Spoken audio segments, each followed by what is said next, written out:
Pergunta: estranhamos que o Espírito de Jesus, antes de encarnar-se, já despertasse em sua genitora essa tendência particular por uma alimentação à base de pães de mel, sucos de frutas ou caldo de cerejas, e a repugnância pela carne.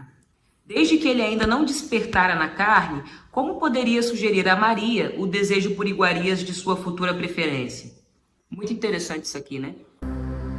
Arro! Salve meus irmãos, paz e luz, paz e amor, paz, paz, paz. Eu sou seu radialista Aroni, vocês estão sintonizados com a RAM.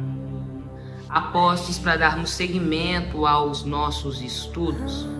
Estamos lendo o livro O Sublime Peregrino, do mestre Ramatiz, psicografado pelo médium Hercílio Mães. Vamos seguindo os estudos, ainda sobre Mãe Maria, capítulo 9, Maria e o período gestativo de Jesus. Agora a gente vai ficar um tempo estudando Maria, entendeu? O que eu acho interessantíssimo para todos os pesquisadores, para todos os irmãos que gostam de estudar sobre a vida de Jesus, sobre o Avatar, né, esse grande Avatar que tivemos, e não teve Jesus sem Maria, né? E é isso. Vamos lá. Maria e o período gestativo de Jesus. Pergunta: Maria viveu o período gestativo de Jesus à semelhança de outras mulheres? Ramatiz: sem dúvida, pois não houve nada de anormal quanto aos aspectos comuns do fenômeno da gestação humana. Aliás, comparada à maioria das gestantes terrenas, em geral assediadas por certas reações psíquicas um tanto agitadas, Maria foi uma parturiente feliz, vivendo esse período imersa num mar de sonhos e de emoções celestiais, provindas tanto do Espírito de Jesus, como da presença dos anjos que o assistiam. Então aqui o Ramatiz ele meio que se contradiz, né? Porque ele fala que foi normal a gestação de Maria, só que ela estava simplesmente parindo Jesus. Ela estava com Jesus ali no seu útero. Então assim, ela vivia imersa numa serenidade que vinha tanto dos fluidos energéticos do próprio Espírito de Jesus, né? E isso já é diferenciado, tanto dos anjos tutelares que estavam auxiliando ali Maria naquele processo. Então ele fala que foi normal, só que não foi normal, entendeu? Porque você ter um grande mestre dentro do seu útero não é normal. Então, ok. Vamos deixar passar. Pergunta: as emoções psíquicas de Maria, devido à presença de Jesus em sua ligação carnal, não se refletiam também em José, o qual, como pai, era um escolhido pelo alto para desempenhar tal missão? Ramatiz: José, às vezes, temia certo desequilíbrio psíquico de Maria, procurando mesmo dissuadi-la de suas ideias sublimes, mas fantasiosas, considerando-as resultantes da fase delicada da gestação. Homem prático, realista e pouco dado a reflexões transcendentais, jamais admitiria ser merecedor de uma graça tão elevada quanto a convicção de sua esposa de gerar um filho genial ou iluminado espírito missionário destinado a salvar o povo de Israel ou a redimir a humanidade. Sendo bem grande a diferença existente entre o reino de Deus e o reino dos homens, José já se sentiria bastante venturoso caso o Senhor lhe enviasse um filho de bons costumes, laborioso, obediente às leis do Torá e capaz de, mais tarde, ajudá-lo na oficina de carpintaria. Talvez se tornasse um rabi e intérprete dos ensinamentos de Moisés, quiçá um modesto terapeuta ou discípulo externo da congregação silenciosa dos essênios, que se disseminavam pacificamente pelos montes da Judéia, da Arábia, da Pérsia e da Índia. José era um homem de costumes regrados, frugal à mesa e avesso aos vícios e às paixões inferiores.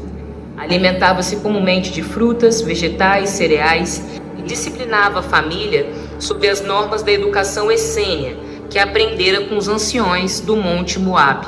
Não descria da reencarnação e conhecia a lei de causa e efeito quanto à sua responsabilidade moral, mas ignorava os elos intermediários da verdadeira hierarquia espiritual, considerando Jeová e seus anjos uma classe de seres à parte, que deveriam morar distante das torpezas humanas e sem descer à humilhação de habitar um lar tão modesto quanto o seu.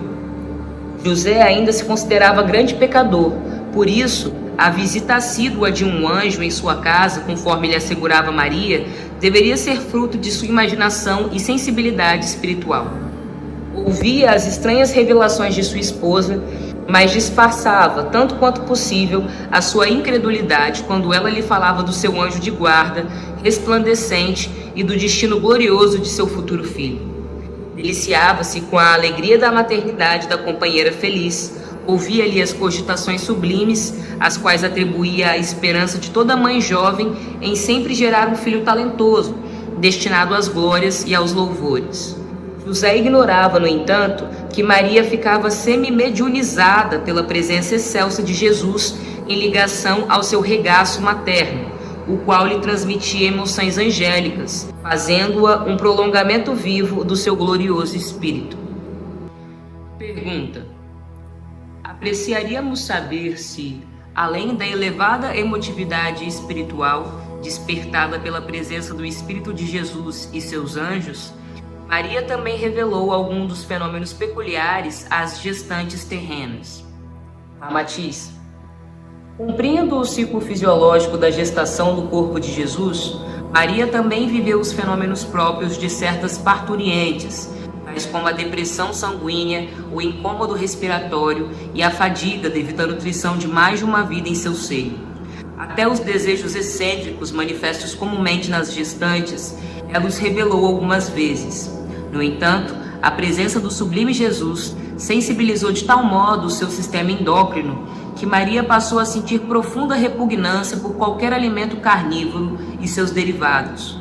O paladar apurou-se e a sua preferência era por alimentos delicados, como os pãezinhos de centeio com mel de figo, sucos de fruta e de cerejas. As suas amigas e vizinhas esmeravam-se em atender-lhe o gosto nutritivo, procurando até frutas fora do tempo para fazerem os gostosos xaropes e caldos das polpas frutíferas. Pergunta: estranhamos que o Espírito de Jesus, antes de encarnar-se, já despertasse em sua genitora essa tendência particular por uma alimentação à base de pães de mel, sucos de frutas ou caldo de cerejas, e a repugnância pela carne. Desde que ele ainda não despertara na carne, como poderia sugerir a Maria o desejo por iguarias de sua futura preferência? Muito interessante isso aqui, né? Ramatiz: entrando em contato novamente com a carne, Jesus passou a evocar psiquicamente as reminiscências de suas existências já vividas no orbe. Como se tratava de espírito de alta estirpe sideral, ele sempre viveu na terra de modo simples, frugal, avesso à carne e nutrindo-se com as mais delicadas dádivas da natureza, incutindo bons estímulos sobre o psiquismo de Maria e sugerindo-lhe alimentos sadios e delicados, como ele realmente os preferia, toda vez que se manifestava na matéria, pois condiziam eletivamente com sua natureza superior. Os gostos e as preferências que haviam sido habituais a Jesus nas últimas existências terrenas transformaram-se em evocações a convergir para o psiquismo de Maria, sua futura mãe, despertando-lhe reações químicas no sistema endócrino e sugerindo desejos por alimentos sadios, como vegetais, frutos, sucos e pãezinhos com mel de figo. Sob a lei de correspondência vibratória e espiritual, o corpo carnal de Maria tornou-se a tela ou o revelador do psiquismo delicado de Jesus. E as impressões psíquicas dele ativaram-lhe os estímulos físicos, despertando-lhe o gosto por alimentos de natureza superior. E a sua condição de espírito angélico provocou seu repúdio à carne. Isso aqui é muito interessante, né? Porque isso mostra como o bebê e a mãe e a mulher, né? Eles se tornam um. Eles são um só. Então essa comunicação entre os dois espíritos, entre o psiquismo e a mente dos dois espíritos se interliga. Os laços eles ficam muito estreitos. Então é o que acontecia. Jesus ele transmitia para Maria os alimentos que lhe eram favoráveis, né, que ele gostava, das lembranças dele das últimas vidas como encarnado. ela captava isso, passou a ter essa alimentação também, né? Como se fosse uma vontade, um desejo dela. Mas na verdade, né, era o mestre ali induzindo um estado. Isso é muito massa. Eis porque durante a composição do seu organismo etéreo-físico, Jesus também associou os elementos e as substâncias do mundo material de que ele já se havia servido no pretérito, projetando então na mente de sua futura mãe as imagens nutritivas, simpáticas e familiares à sua preferência. Aliás, eram alimentos que conduziam também com a contextura espiritual de Maria, embora ela estivesse familiarizada com uma nutrição mais pesada. É isso, meus irmãos, muito interessante os aprendizados do estudo de hoje. E ele vai falar mais tarde sobre como alguns desejos que mulheres que estão gestando sentem, algumas vontades loucas assim, umas coisas que não se explicam, vem realmente do espírito que ela está gestando, entendeu? A partir do que esse espírito projeta na mente e no psiquismo dessa mãe. Isso é doido, né? Que tem relação. Bom, é isso, gratidão. Eu sou seu radialista Aroni, vocês estão sintonizados com a Rádio Andrômeda, na Marie, câmbio desliga.